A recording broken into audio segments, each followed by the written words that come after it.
Sirli narsa soda. Marinadida soda saqlaydigan go'shtlar qovurilganda oqsillarni quyilmasligiga va qattiq bo'lib pishmasligiga yordam beradi. Ya'ni mahsulotingiz yumshoq chiqadi. Hozir esa sizlarga sershira qanotchalar uchun soda nima uchun yaxshi g'oya emasligini tushuntiraman.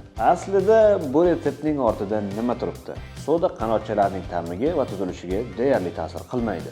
Soda terida ishlaydi va teridagi pH muhitini oshiradi. Shuning yordamida u qizarib, tezroq pishadi. Ammo terining ostiga va oqsillargacha u 20 daqiqa ichida singib kira olmaydi. Shuning uchun sodadan sershiralik bu illyuziya. Ammo me'yordan adashish juda ham oson va natijada siz sovun ta'mini olasiz. Haqiqatdan ham sershira va mayin tovuq qanotchalari yoki tovuq xohlaysizmi? Unda sizlarga ajoyib tavsiya. Kechasiga quruq tuzlashdan yoki 1 soatdan 3 soatgacha ho'l tuzlashdan foydalaning. Keyin esa terisini quritasiz va ingichka qilib qabartgich yoki kraxmal surting. Natijada siz sershira va mayin qarsildoq qanotchalar olasiz.